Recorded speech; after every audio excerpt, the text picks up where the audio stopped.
Good evening. I'm McKane Sanchez, and this is Community Board 8 Speaks. This is a program that discusses issues in front of the Community Board of Manhattan, which encompasses the Upper East Side and Roosevelt Island. The Upper East Side being defined from 59th Street to 96th East River to 5th Avenue. And tonight's guest is Will Sanchez. He is the longtime chair of the Communications Committee of the Community Board. And he's pleased to be here because this is a new frontier for us. We're doing remote filming of the Community Board 8 Speaks program. So, Will, how did you come about to bring the program outside of the studio? Monica, first, thank you so much for inviting me on the premiere of Community Board 8 Speaks version 3. Let me start with a little history. Over 20 years ago, Ken Mills was the chair of the Communications Committee of Community Board 8, and he had a vision of bringing media to the public. He started Community Board 8 Speaks back then. Manhattan Neighborhood Network actually was in a different location. Just to give you a little bit of a reference, Manhattan Neighborhood Network just recently celebrated its 25th year anniversary. So Ken Mills was right there at the beginning. And his idea at the time was to bring media to the man on the street, to the people on the street. It wasn't necessarily inside a studio. He wanted to talk to people. And some of the old timers on the community board tell the story that they did a few tests while they were training to use the equipment. And one of the questions that they asked people as they stopped by in the corner was, what is a community board? And they got very funny answers about that question on what a community board does. Anyway, to speed up a little bit, David Rosenstein, God bless his soul, joined the community board, and he immediately hooked up with Ken Mills and realized the vision that Ken Mills had really could propel Community Board 8 further on. So when Ken Mills passed away, David Rosenstein wanted to continue Community Board 8 Speaks. And at that time, I recently joined Community Board 8. That was about 12 years ago. And he approached me about joining the Communications Committee in order to bring in the next phase, the next generation of himself and myself as part of the team. Initially, I said no. Then you joined the team, and the way I recall it, he invited you to join the Community Board 8 Speaks, and you immediately said yes. And what happened was I followed you, the Manhattan Neighborhood Network, and I immediately fell in love with the place because what I saw was people that looked like us, in fact, sometimes a little older than us, very comfortable in dealing with what seems to us like complicated equipment, with big monitors. Looked like we were walking into the set of Star Trek with all the monitors and all the video and all the equipment. But these people were not afraid, and they looked like us. And so I immediately took to them and the idea of running something new. So we initiated what I call version 2 of Community Board 8 Speaks, where we learned to bring the folks to come inside the studios. And we interviewed people. In fact, you and David took on the responsibility of hosting, and that really took off because we've been doing that for 12 years. Now, recently, because of the pandemic, studios had to shut down in order to figure out how to do the new normal. And so this gave us an opportunity to reevaluate how Community Board 8 Speaks can move on. As you know, during the years, one of the most frequent requests that we get from the other community board members is to come to their location and to record. Of course, that took other kinds of equipment that we didn't have to bring it outside the studio.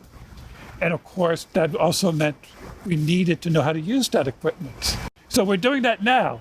So under the leadership of Alita Camp, which is the current head of the Community Board 8, she's a big proponent of media. And she asked me, well, what can we do to continue the legacy of Community Board 8 Speaks? And I said, well, we really need good equipment. And she got the equipment. In fact, we're using that today. So today we're shooting with the new equipment. We're actually, in order to make sure this is quality work, we also brought in an experienced filmmaker. His name is Evan Wood. He's a recent graduate of the NYU School of Film and Television. So he's up to speed on all the latest tips because this is a fast-moving field. We're very excited in bringing along this new, what I call version 3 of Community Board 8 Speaks.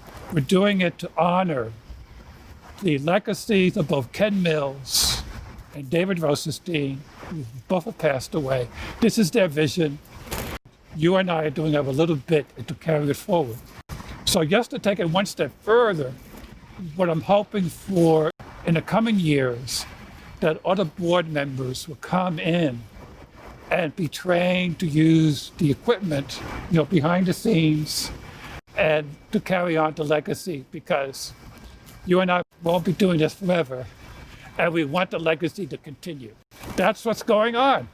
That's exciting, Will. I'm so glad that you could tell our audience all the developments of the Communications Committee.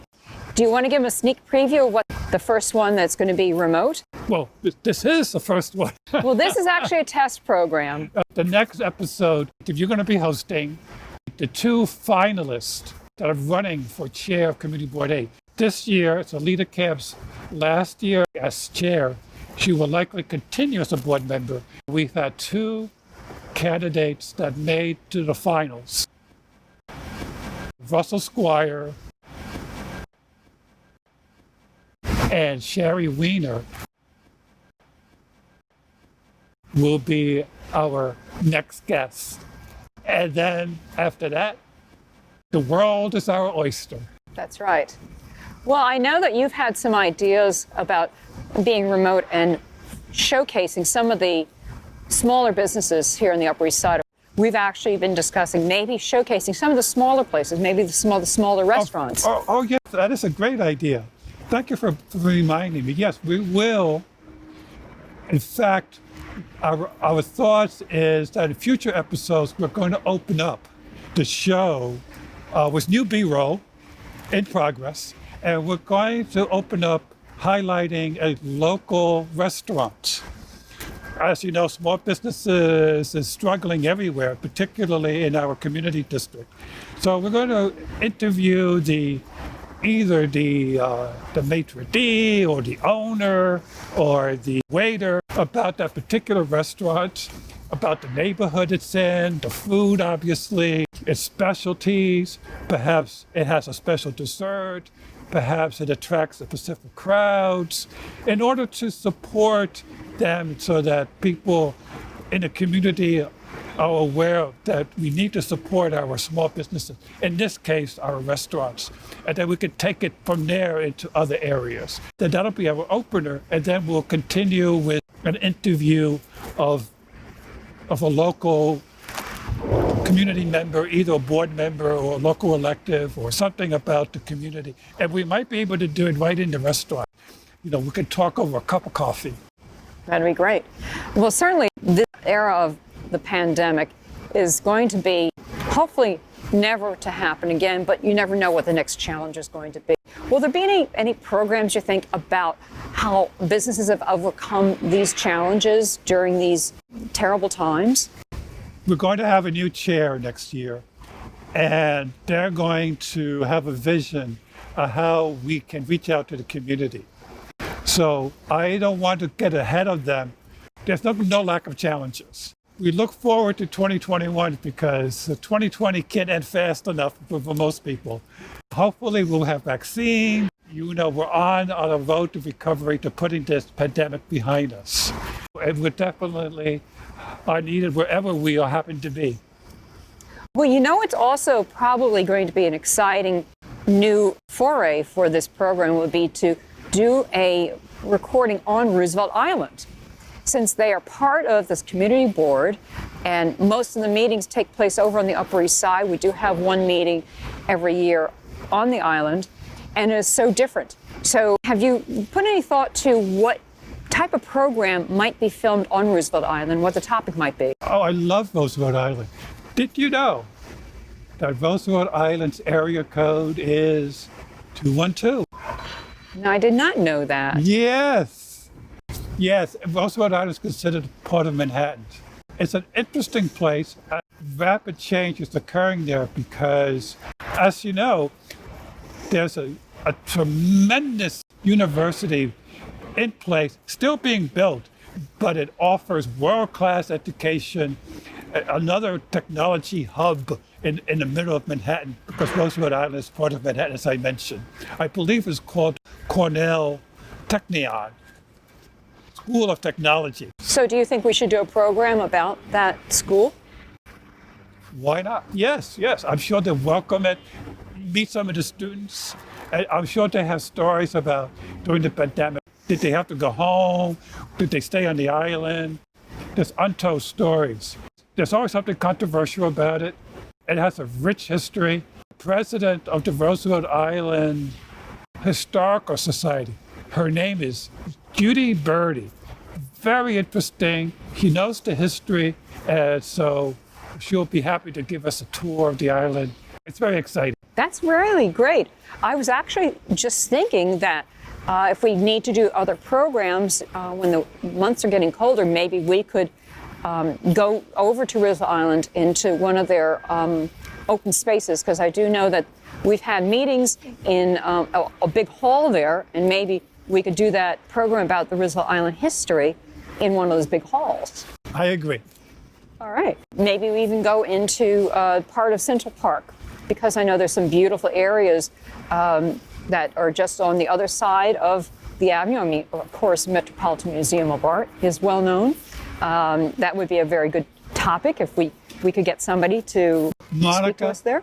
I couldn't agree more, but I caution. Doing these things are exciting, but they're also time-consuming. We sometimes make it look easy, so that's why in version 3 of Community Board 8 Speaks, that one of the goals is to get other board members involved. Sometimes it becomes too easy to make a request. Oh, why don't you do this and that? And then it turns out it's one or two people doing that. Version 3 says no. It's not going to be up to me, you, David Rosenstein's not here. We need to bring other people so that those visions, because your vision is going to be somebody else's vision, and we want them. You want to go to Central Park? Then step up, learn how to do this so that you can take it to Central Park. And you be part of the solution as well. That's great. So are there any of the community board people have approached you recently to become members of the communications committee? Well, here's the beauty of it. We have evolved in our knowledge and in our technology that we do not need necessarily people to join the communications committee in order to be part of this process of learning the equipment, of becoming hosts. We welcome any board member at the community board level to participate, and we encourage that. And the caveat is, it may look easy. From my experience, can I say it? No, it's not easy, but it's enjoyable. If you like to learn new stuff and meet new people, get introduced to new ideas, learn some technology, this is the place for you. But it does require some flexibility and some willingness to, how could I phrase it? To put up with a certain amount of uncertainty, sometimes a little bit of problem solving, because issues will come up. It says, oh, this is not working the way I thought it was going to work. flexibility and versatility is required in order to really enjoy this process. But it's a long-term process, and it's extremely worthwhile. It's almost like a life skill. If you can enjoy doing both technical work and field work meaning what we're doing now, as well as do the work behind the camera, it's very, very, very, very much enjoyable, and it really, in my personal case, and it enhanced my quality of life 1,000-fold. That's exciting. Are you expecting to go back to the studio on 59th Street or East Harlem? How do you think this is going to work out? It's a great question. I didn't know the answer to that a few months ago because of the pandemic. Manhattan Neighborhood Network shut down, and I wasn't sure how they're going to open. But they have reopened, and so they're on a limited process. So, in fact, we have taped a recent interview at the Firehouse of Manhattan Neighborhood Networks, where the chair, Alida Camp, interviewed Gail Brewer, the Manhattan Borough President. That was our first interview since January, where we interviewed one of the census directors. So for special projects, we're going to do stuff inside the studio, particularly in the colder weather, the winter months, where it'd be more difficult to go do this outside. All right. Well, thanks everyone for joining us tonight. And please visit the Community Board website, which is CB8M, as in Manhattan, CB8M.com, and look up the schedule. You can attend the Community Board meetings remotely via Zoom. And there are committee meetings and all sorts of important issues that come before the Community Board. So thank you and have a great day.